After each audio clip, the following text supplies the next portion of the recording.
Hello, everyone, and welcome to the Goddess Project podcast. My name is Dr. Carla Ionescu, and this week we are going to talk about the Sphinx. And we're going to look at a lot of the traditions, the two traditions of the Sphinx, so the Egyptian and the Greek traditions, focusing a bit more on the Greek tradition, although I will mention the Egyptian stories. But one of the things that I want, because we're continuing our monster stories, so we had Medusa last week and the Sphinx this week, and next week we're going to do Enpusa and Lamia. So because we're continuing our monster theme, I want to look at the way that the Sphinx is portrayed, the horrific and monstrous aspects of her knowledge and power, and the way that she's remembered and the way that she's depicted, actually, literally, artistically depicted. So if you're new to the Goddess Project podcast, thank you for joining and welcome. And if you've been here for a while, thank you for coming back and joining me. Any updates? So we are halfway through, actually. I was just thinking of the updates that we might have for the podcast. We are halfway through the season. So each season has 20 episodes. This is episode 10. And I'm very excited to have brought you hopefully interesting podcast that you've enjoyed and to continue doing that in the coming episodes. And of course, I'm already making plans for season 2. Very exciting. So if you're new or coming back, that's sort of the update of our halfway mark. Yay. I should also let you know that I'm leaving for my USA tour at the beginning of July. So I'm going to be riding my motorcycle through the US to visit friends and to see some sacred indigenous sites and to visit caves. You all know how obsessed I am with caves, and I'm working on a book on caves.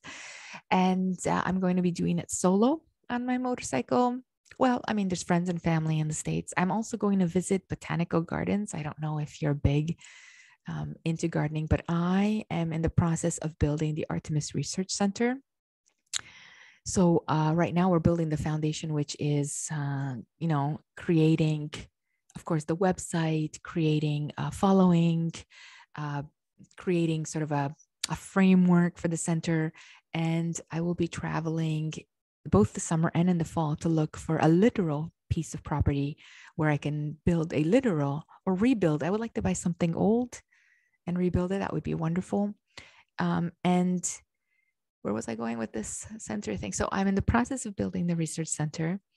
It will take a while to build, but this will be a place where we can have research, retreats, discussions about the goddess, tours of the goddess, all these kinds of things. And so, now I come back to my point. So this is why I'm going in part to the States to look around and see if the Artemis Center will be in the States or if it will end up somewhere in Europe, like Crete, which is my favorite place on earth. So we shall see. So I'll be leaving in a few weeks and the podcast will go on. I will be filming the podcast while on the road and also, of course, filming some of my adventures, but especially the caves. The caves will be very, very exciting. So if you would like to follow along, of course, stay here and also follow me on Instagram at Artemis Expert and TikTok as well at Artemis Expert, everywhere Artemis Expert, and let's keep me company. Sometimes when you travel by yourself, it's really exciting. I really love it, but I think having people with you, even virtually, helps a lot, a lot. Yep. So without further ado, let's get to the Sphinx. Sphinx. For those of you who are listening to me, I'm just going to pull up my slides. For those of you who are watching, give me a second. And here we go. The Sphinx, the original Riddler. So if you're a big Batman fan, a DC or a Marvel fan like me, you'll get the Riddler reference right away. Even if you're not, you know anything about Jim Carrey playing my favorite Riddler. So extra. I thought that this was a great title for the Sphinx because she really is the original Riddler. In Batman, and I'm referring to, I think it was called Batman Returns, but forgive me if I'm wrong, where Jim Carrey plays the Riddler. If you didn't answer the Riddler correctly, you would also die. And so the more I thought of it, the more I thought, I wonder if the Riddler is somewhat inspired by the mythology around the Sphinx and her riddles, and the fact that if you did fail her riddles, you died. But whether or not that's the case, the Sphinx is the original Riddler and predates Batman's nemesis by, several thousand years. So who is the Sphinx? So the Sphinx was a female monster, or I'll call her an entity, with the body of a lion, the head and breasts of a woman, eagle's wings, and according to some, a serpent's tail. Okay. She is very, very popular in ancient art, and we'll talk a little bit about Renaissance art as well. She becomes extremely interesting as a grotesque figure of art. In the ancient traditions, her face is, how do I say this? It's pleasingly standard. And so her face is not monstrous, which is really interesting. And that kind of connects us back to Medusa, actually, and the fact that Medusa's face slowly over time moves from the Gorgon features to the more standard Greek beauty features. And the Sphinx is similar. Her body is animalistic, but her face remains somewhat pleasing and standardly Greek. So she was often depicted actually on the stelae of tombs of men who died in their youth. And so I'm going to read to you a couple of interpretations of different authors who talk about where she came from, who her parents were, and perhaps what was her purpose. So Hesiod, of course, in his Theogony says that the Sphinx is a monstrous being of Greek mythology, okay? And it is said to have been a daughter of Orthus and Chimera, born in the country of Arimi. Apollodorus says that her parents were Typhon and Echidna, and we talked about Echidna in a previous podcast on snake mothers. Some call her the natural daughter of Laius, Pausanias especially. Respecting her stay in Thebes, so we'll find her at Thebes and her connection to the fate of the house of Laius. That's Pausanias. And I'm going to talk a little bit about Pausanias and what he says about her place at Delphi and her learning at Delphi. Laius, okay, who is part of the house of Thebes, who's the ruler of Thebes, himself taught her and the mysterious oracle, which Cadmus received at Delphi, as well as she is said to have learned the riddles from the Muses. Okay? In some other authors, for example, like Apollodorus, he says that she is said to have come from the most distant part of Ethiopia. So she has North African roots and, of course, Egyptian roots. According to others, she was sent by Ares, who wanted to take revenge because Cadmus had slain his son, the dragon. Okay. And so this has another connection. The dragon and the serpent of Delphi have another connection, which we're going to look at in a little more detail. And some lastly say that she was one of the women who, together with the daughters of Cadmus, were thrown into madness and was metamorphosed,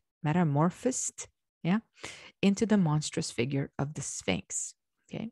So there is very little or a multitude of different interpretations because there's very little written or known about this entity before or pre-Greek, in the pre-Greek era. However, that being said, there is a great deal of academic support for the idea that she was an ancient or pre-Greek figure of female knowledge and female power and frightening power and female power, and that she was turned into this monstrous being, eventually, of course, conquered by Oedipus over time, and for the Greeks to feel like they had conquered the old ways. Yeah. So we're going to look at a little bit of the difference between Egypt and Greece. Yeah. So just going over my notes because I want to make sure there's a couple of parts that I would like to read to you that are really fascinating. Okay. So there's a couple of differences between the Egyptian figure and the Greek figure. And I have two images here. And if you are not watching this video, then I hope that you are somewhat familiar with the Egyptian massive Sphinx that stands surrounded by pyramids. You can see that image is sort of the paws of a lion or up front, and it's actually an entire lioness body or lion's body with a human face.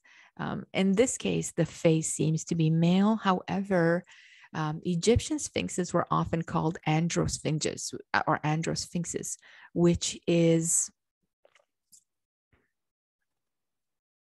an androgynous figure, or a figure of androgynous features.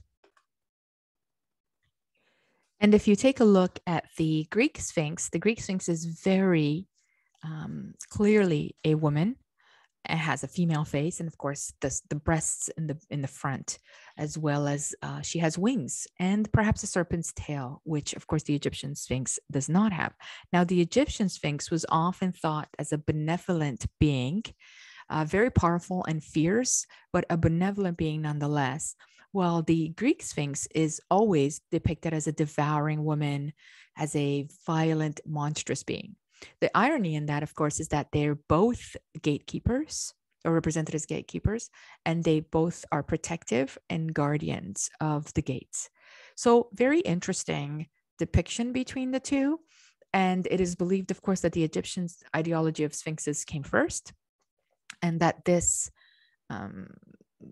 tradition flowed up or flowed over into Greek ideology. Yeah. So the figure was originally Egyptian or Ethiopian, even in Greek mythology. But after her incorporation within the Grecian story, her figure was variously modified, right? Okay. So moving on to the difference between these two traditions, I want to point out to the fact that there's not only just the male versus female tradition, but also the birds. So the idea of bird wings is the difference, and also the size. While sphinxes in the Greek traditions were fairly small in size, that is, their depictions is not as massive at all as those in Egypt, they were more numerous. And so they, like I said, they were on funeral stelae. They were, we're going to talk about the one that was up at Delphi. They were everywhere. Yeah. And so while there is sort of a shared origin, the Greek Sphinx is changed drastically by the Greeks themselves and by later traditions. All right, she who devours.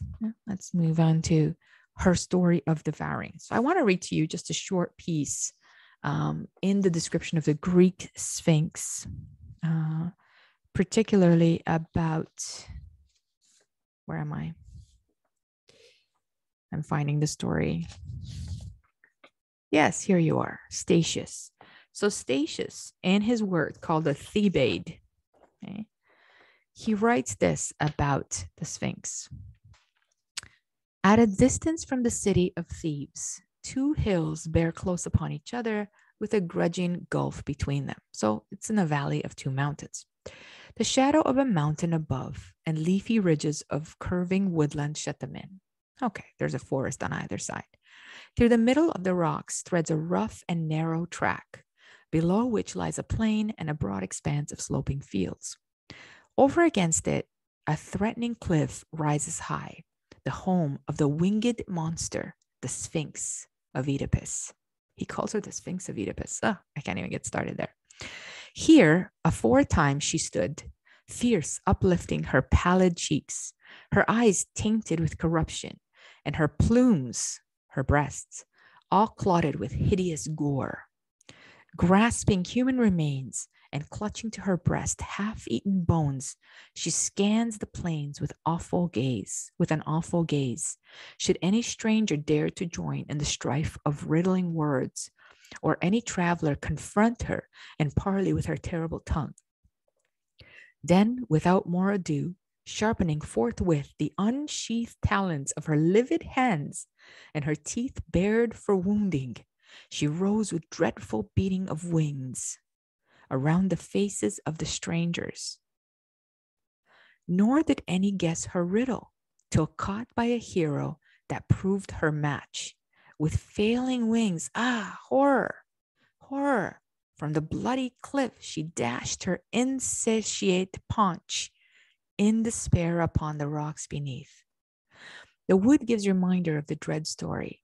The cattle abhor the neighboring pastures, and the flock, though greedy, will not touch the fateful herbage to the grass around. No dryad choirs take delight in the shade. It ill beseems the sacred rites of the fawny satyrs. Even birds obscene fly far from the abomination of the grove. I mean, what do you say to that? This is the way that she is described. This is in first century CE. So it's a Roman epic. Statius interprets and inherits the history from the Greeks, of course, and who in turn had bended the history from the Egyptians. But I mean, the fact that, first of all, my favorite part is, other than her talons, her livid talons and her livid hands, my favorite part is her gaze, right? So there again, there's something in the gaze of intelligent women that is frightening, women that see right through you. So I wanted to share that with you because it is so gruesome. It is probably the most, there's a few other depictions that I have, but they're sort of repetitive, but this is probably the most gruesome depiction. And when I read it, I thought, oh yes, no, we definitely have to share it. So what is this thing about Oedipus? Oedipus and the great Riddler.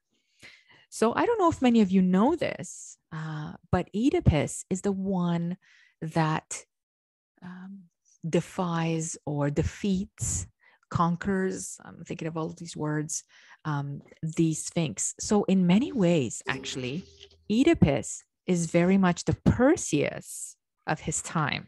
Okay.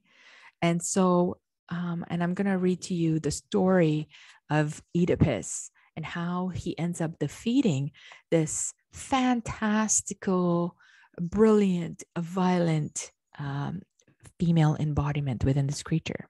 And this is by Pseudo-Apollodorus. So while Creon was king of Thebes, quite a scourge held Thebes in suppression, for Hera had sent upon them the Sphinx, whose parents were Echidna and Typhon. So again, notice that the blame here is on another woman. So Hera, the jealous wife of Zeus, sends this abomination to Thebes. Okay. The Sphinx had a woman's face, the breasts, feet, and tail of a lion, and bird wings. Okay. She had learned a riddle from the Muses and now sat on Mount Phisium, where she kept challenging the Thebans with it.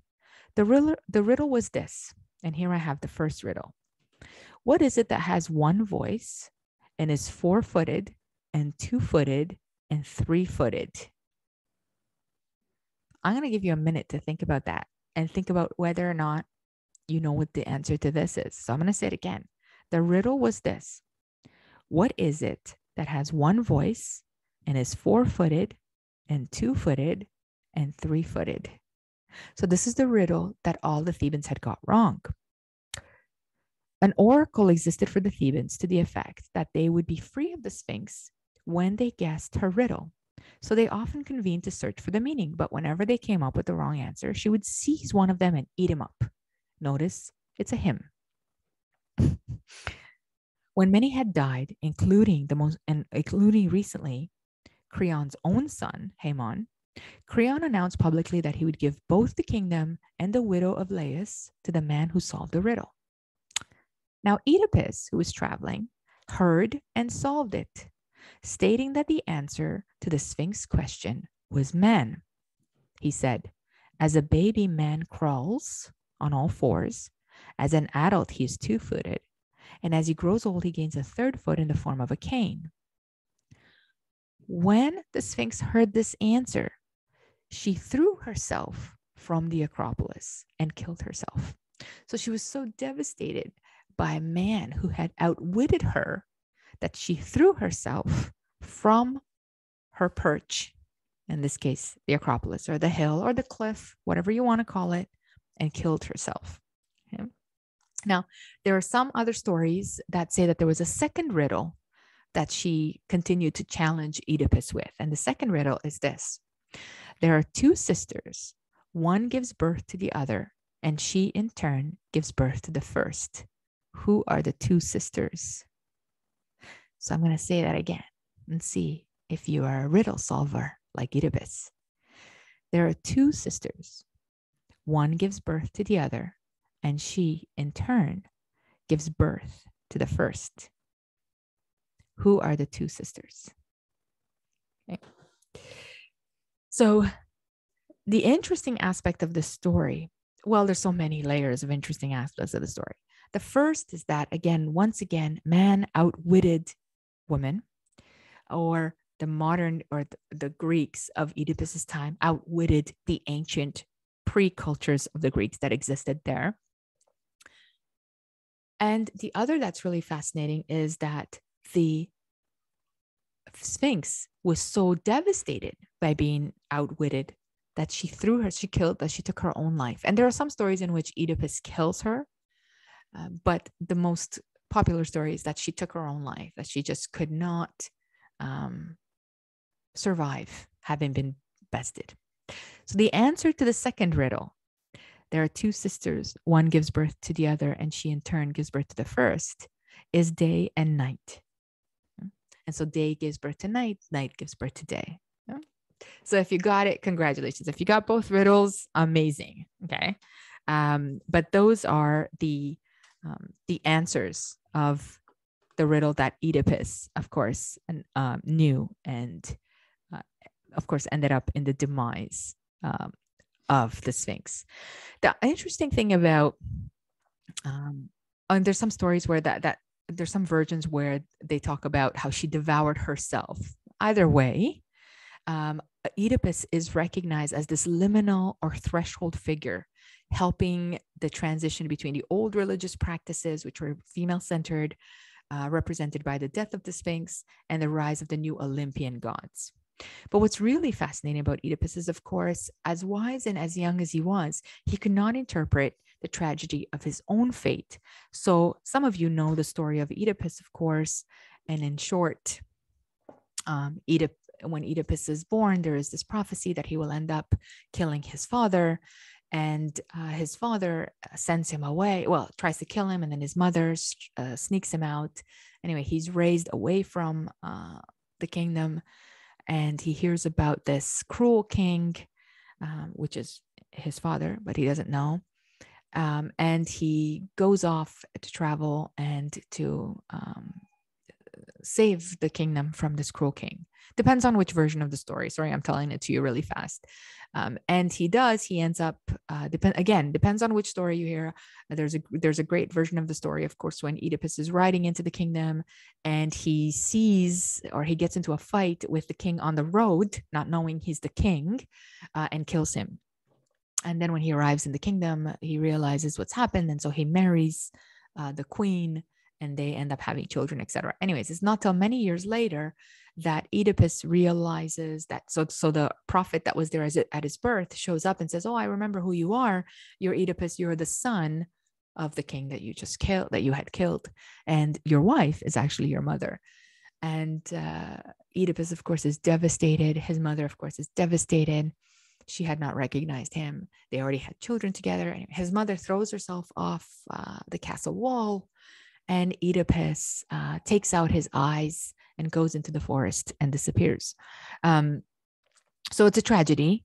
And, Freud has made a great career, and psychologists have made a great career out of the concept of the Oedipus complex, which is that young men want to marry their mothers and kill their fathers.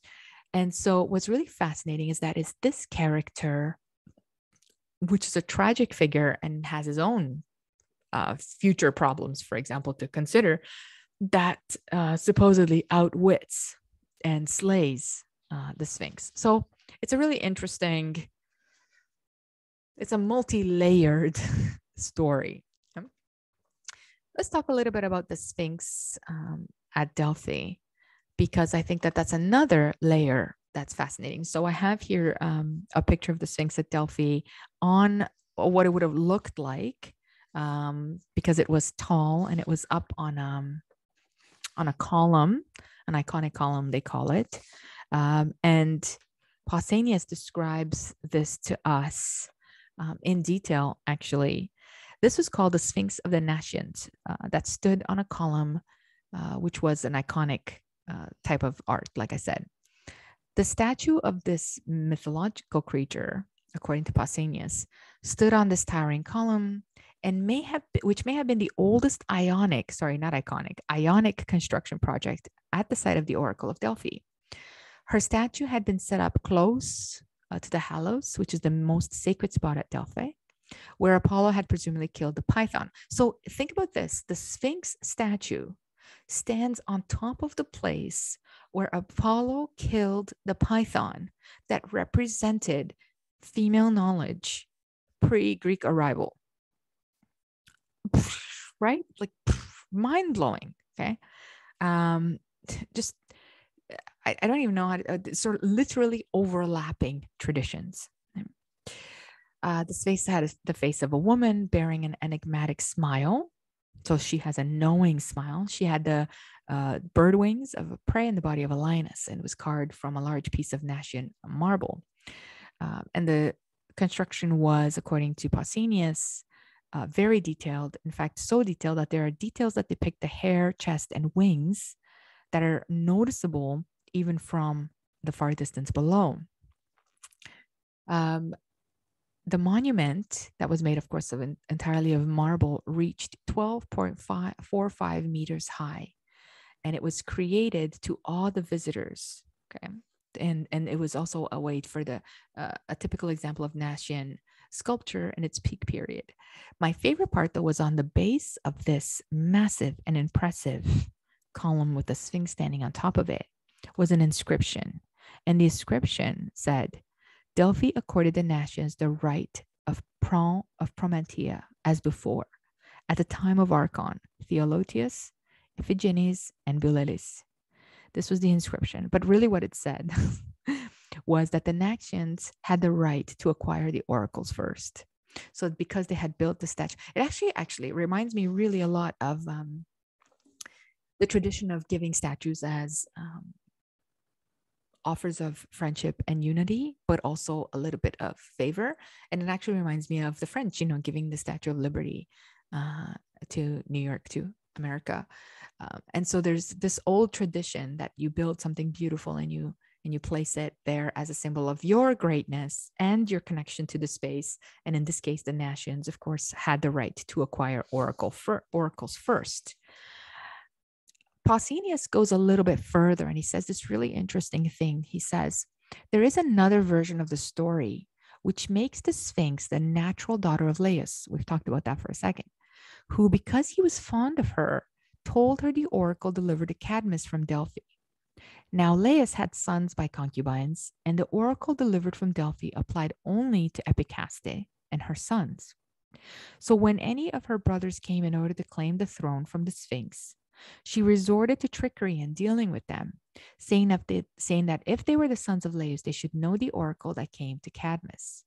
When they could not answer, she would punish them with death on the grounds that they had no valid claim to the kingdom or to the relationship with their father. Now you might ask yourself, what is this oracle that was told to Cadmus? Okay.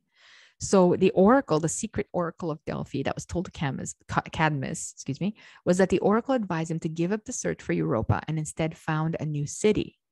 He was instructed to follow a cow he would find outside the oracle and build a city on the spot where the cow would stop to rest. Sure enough, Cadmus soon found the cow a few meters from the oracle and followed it. And this, of course, led to the establishment of the city of Thebes. Okay, so this explains, of course, why the Sphinx is in Thebes. It also explains why the Sphinx has a connection to Delphi, and it also explains her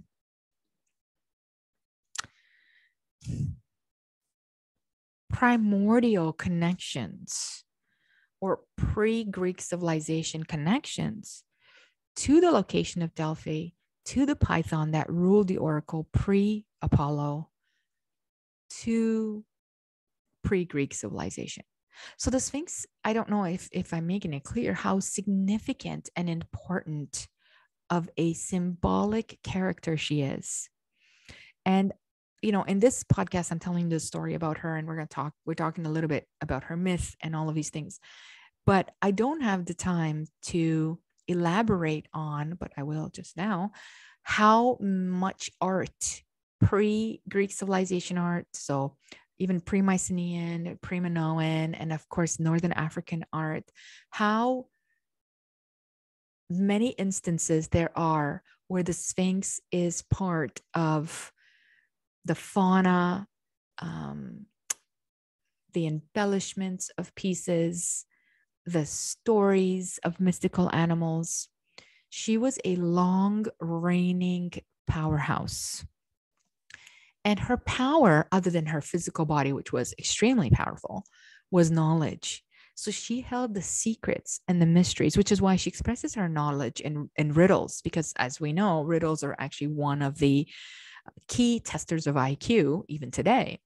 And so her influence and her long-standing tradition is so significant and so impactful. And yet, we don't really hear too much about the Sphinx. I mean, yes, we hear about the Sphinx at Giza, which is the Egyptian Sphinx, because there's just so much tourism around that. But I have walked around in numerous museums and seen, of course, these Greek Sphinx sculptures. And I truly, to be fair and honest, never thought much of them. And in doing the research for this podcast and sort of refreshing my memory of the story of Oedipus and the Sphinx, which is something that I've known, and I think most of us kind of hear and when we're reading mythology as a kid, I never really realized the emphasis of riddles and the mystery of riddles and how riddles are the key to gateways, right? Like, no, sorry, I'm jumping to another thing. I'm just thinking of Ghostbusters, for example, the first Ghostbusters or the second, I can't remember, the one where they had the two dogs and they were like, are you the gatekeeper or are you the gate key or whatever? And they're passing each other information. And, this idea that there's a secret code to get into something. And there is a secret code to get into a temple, or there's a secret code to get into a sacred site or a sacred place or a sacred kingdom, etc.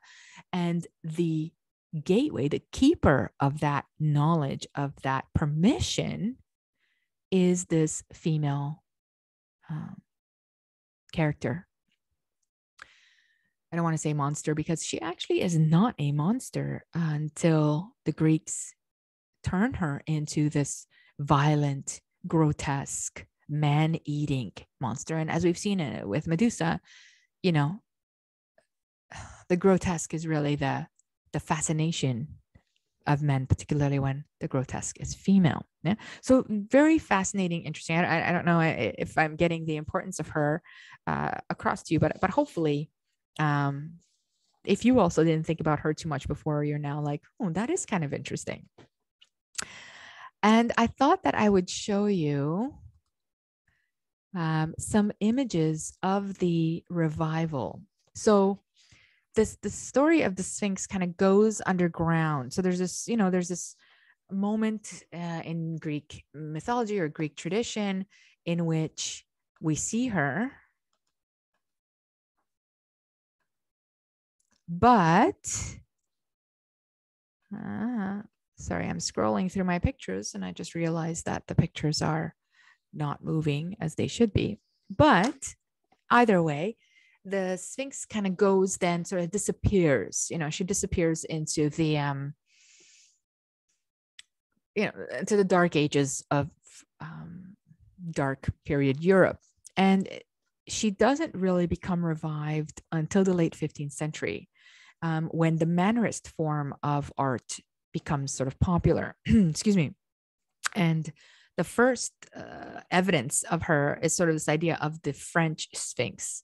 So she has this coiffed hair. So I have an example here. She has this coiffed hair. which she holds up. She has the breasts of a young woman. And these are not covered by her lioness body. Often she wears drops and pearls or ornaments. Her body is naturalistically rendered as a recumbent lioness. So she's just kind of sitting there. And interestingly, her body is mostly lioness. She doesn't have wings, which is fascinating.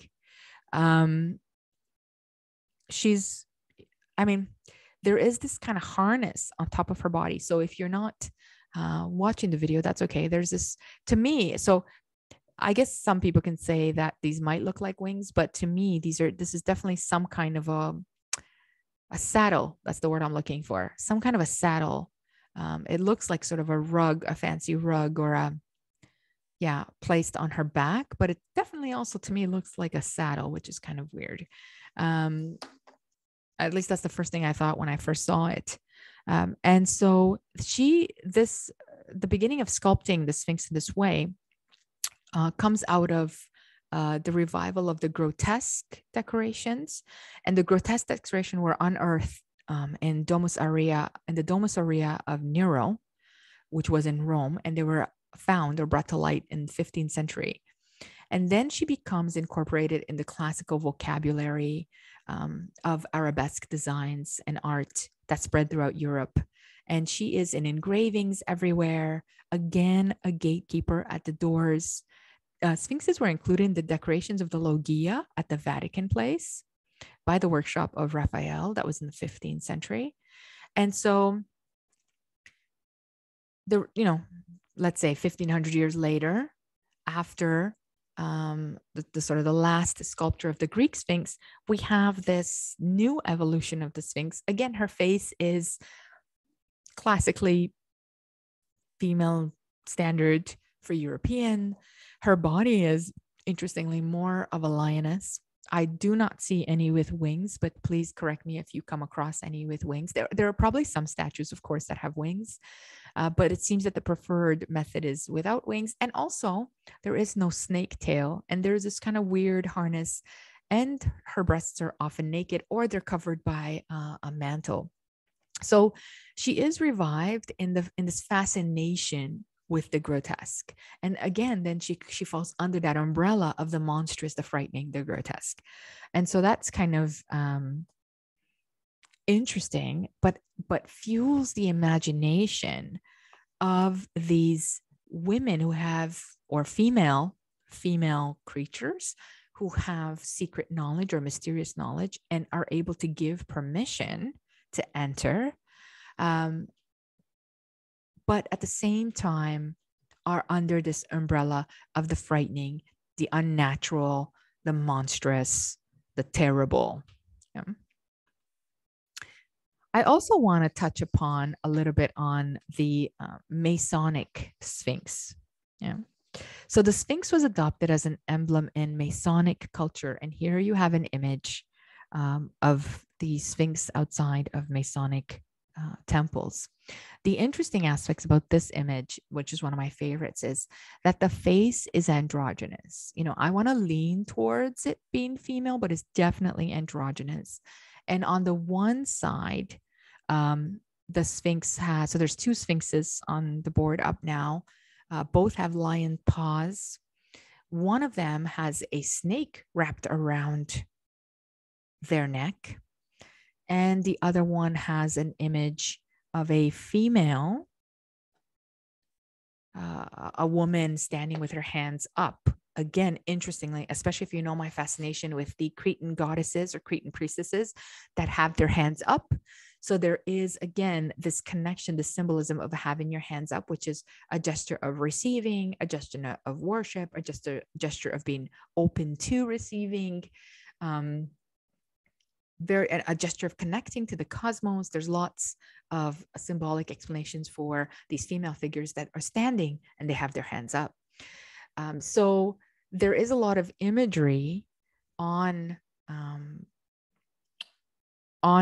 these two Masonic sphinxes. Their heads are also covered, and they wear sort of a a traditional kind of Egyptian cape. And in some cases, they often have like a ball in front of them, or a cosmic ball in front of them. In this case, in this image, they do not. So sphinxes were placed at the entrances of temples, as we talked about, to guard their mysteries by warning those who penetrated within that they should conceal a knowledge of them from the uninitiated. So especially in Egypt, sphinxes were standing at the gateways of mystery, or places of mystery. And as you can imagine, the connection, like I said, that the Greek sphinxes are depicted on the tombs of men who died young. Again, this idea of them standing at that gateway between life and death, or the gateway to the underworld, for example. In this case, of course, for the Masonic Sphinx and for other places of mystery where the Sphinx stays, the message here is that you may enter if you're allowed, and of course, if you have the secret codes. But once you're inside, you are not to share what you see or observe or learn, right? So there's this implication, right? There was a famous writer, French writer, Champollion, who said that the Sphinx became successively the symbol of each of the gods. So that the Sphinx has no allegiance to one particular god, but is the guardian of the temples of many gods. The placement of the sphinxes expressed the idea that all the gods were hidden from the people, and that the knowledge of them was guarded in the sanctuaries and was revealed to the initiates only. As a Masonic emblem, the Sphinx has been adopted as a symbol of mystery, and as such often is found as a decoration sculpted in the front of Masonic temples or engraved at the head of Masonic documents. And so it's fascinating how a creature that does not get a lot of playtime is key to, is gatekeeper, and with all of that with everything that implies, of the mystery of the gods, of the sacred, of knowledge, of all of these ultra energetic, ultra vibrational, supernatural categories. And here it is fitting that there is a supernatural creature that is powerful, that is knowledgeable, that is frightening, that guards the secret, right? Reminds me of the dragon and their hordes. In a way, the hordes for the Sphinx is knowledge. The Sphinx hoards knowledge, and she does not share. And if you are not on par with her, she literally kills you. And so this then has brought up the age-old question: are men so afraid of the secret knowledge of women, particularly for the Greek Sphinx? Now, we can put aside the Egyptian Sphinx and the Masonic temple representation, because those are more, men's clubs, let's say. But in the case of the Sphinx of Thebes and the Sphinx, the Greek Sphinx that's on the funeral stelas, is the Sphinx so powerful, or represents the fear that women are so powerful that they turn this knowledge or this female power into monstrosities? I think that the answer to that is yes. Yeah. I think the answer to that is clearly and repeatedly yes, especially for ancient writers like Sophocles and Aristophanes and even Plato, who really were trying to create a space for men. Yeah. And we're trying to emphasize the importance and the significance and the eliticism of rational thought. So the thought of the mind. Again, remember how we talked about men creating with their thoughts, because they do not create or birth with their body. So they birth with their minds. And so I think at this time in Greek history and in Greek philosophical thought, the emphasis had to be that thinking was the greatest way to connect, and the greatest divine labor, if I can say that, And so thinking had to be the realm of men. And the Sphinx represented sort of the realm of thinking women pre-Greek thought. And so this story of Oedipus either slaying the Sphinx or having her kill herself really, really symbolically and literally defines the end of female knowledge, the end of female empowerment.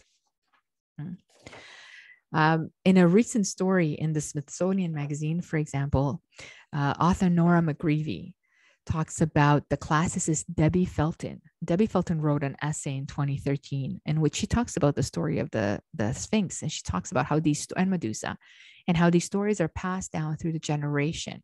And they spoke to men's fear of women's destructive potential, so that thinking women who were smart and women who had thoughts or knowledge were destructive.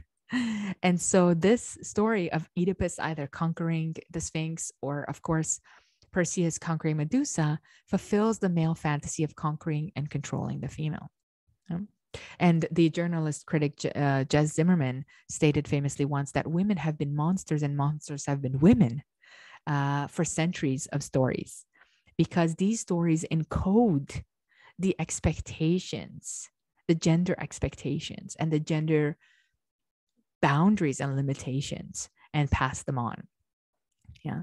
And so what happens, of course, is that we get stories in which women are punished for their native intelligence, for their intrinsic intelligence, and for keeping that intelligence to themselves. And so if you think about that, then the Sphinx becomes the literal embodiment of knowledge is power. Now, we all know this saying that knowledge is power. The Sphinx is really the embodiment of that, more so, I think, than Medusa. Medusa is an embodiment of a different kind of power, the power of anger, the power of seclusion, the power of independence. I think the Sphinx really represents and embodies the power of knowledge, literally, because if you don't guess her riddle, she will kill you with her powerful body. But also that mysteries, for example, if we think of her at Delphi, that mysteries and knowledge gives you political power. And so when she was blocking Laius' sons from becoming the kings of Thebes, it's because she had the secret knowledge that her father gave her of the oracle or the prophecy. And she was challenging the sons to say, do you have this knowledge? And if you don't have this knowledge, then you cannot have this political power. And so literally the Sphinx is the embodiment of knowledge is power, which I find fascinating, because that explains then her place in modern culture, like the Masonic temples and like other areas where we see the Sphinx at the gateways, even the Vatican, for example, at the gateways, because then there is knowledge to be gained. Whatever that knowledge is, there's knowledge to be gained once you pass through the gates of the Sphinx, or once the Sphinx allows you to pass through. So I wanted to close by reading this poem by a contemporary poet, an American writer named Muriel Rukeyser. Sorry if I'm saying that wrong. Who lived from 1913 to 1980. And she reimagined the significance of female creatures, and particularly the Sphinx. And her poem is called Breaking Open. So I wanted to read it to you. It's a longer work, but I wanted to read you this part about the Sphinx. Long after Oedipus, old and blinded, so long after he had realized that he had married his mother and learned, that the children were incest and the mother had killed herself, etc. So long after Oedipus, old and blinded, walked the roads, he smelled a familiar smell. It was the Sphinx. Oedipus said, I want to ask one question. Why didn't I recognize my mother? You gave the wrong answer, said the Sphinx. But that was what made everything possible, said Oedipus. No, she said. When I asked, what walks on 4 legs in the morning, 2 at noon, and 3 in the evening, you answered man. You didn't say anything about woman. When you say man, said Oedipus, you include women too. Everyone knows that. And the Sphinx says, that's what you think. Yeah. And so I thought that was really brilliant. Yeah. And so I think that's a great way to sort of come around to the end, or to the closing of our story. Because I think it's important that we ask the question of, why was the Sphinx deposed? Now, like I said before, researchers and archaeologists and ancient historians believe that this was the transition, from the old traditional religious practices that were represented by the Sphinx to the ones of the Olympian deities. But it was not necessary to kill the Sphinx in order to impose these new deities. Yeah. It is really hard to think about the continuous death of female deities, or the marrying off of the larger female deities, such as Artemis, Aphrodite, Hera, of ancient Greece, right? Of pre-ancient Greece, sorry, to establish the Olympian pantheon. So I don't think it has anything to do with a change of the guard, in the sense of, I don't think it's necessary to kill the Sphinx to change the guard. And I don't think it's necessary to kill Medusa to change the guard, because the Greeks were quite successful, like I said, in marrying off the other goddesses, Artemis, Aphrodite, etc.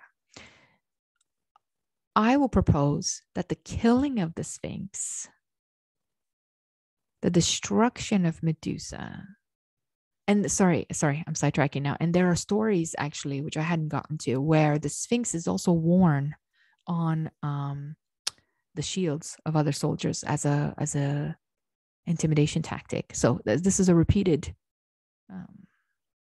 theme of killing. And actually, if you think about even the lion that Hercules wears on his body when he kills the Nemean lion, again, this idea that you wear the skins of the creatures you conquer. So I think that there is something more here in the killing, the destruction of these so-called monsters or monstrous female creatures, that it's more than just a changing of the guard, because Oedipus could have defeated the Sphinx and walked on. But he either slays her or she kills herself. So there's an end here. There's a violent end here. And I think that is more symbolically a patriarchal structure. It's more of a threat. While certain goddesses were married off, sort of like these women were good enough to make it under the oppression of patriarchy, but other women, particularly those problematic ones, I say that in quotation marks, must be destroyed. And of course, later in Europe, we have the witch trials and the witch burnings, so that there are some women that cannot be controlled, or that have too much knowledge, and they cannot just be married off or given away to a brother or a father or whoever. They cannot be fit or thrown into or pegged into the patriarchal structure. And therefore, they must be destroyed. And in their destruction, they set an example for other women who dare to think that they could be knowledgeable or independent or whatever you want to say. And so I think that there is something there, to the fact that these creatures are killed. And then there's something there to the later fascination under the patriarchal, and in the case of Europe, Christian umbrella of the grotesque. And as we saw with Medusa, we see with the Sphinx, this fetishization of the monstrous female. But the monstrous female has power and knowledge, and there is a fetishization of the conquering, as well as the observing and the being somewhat frightened by.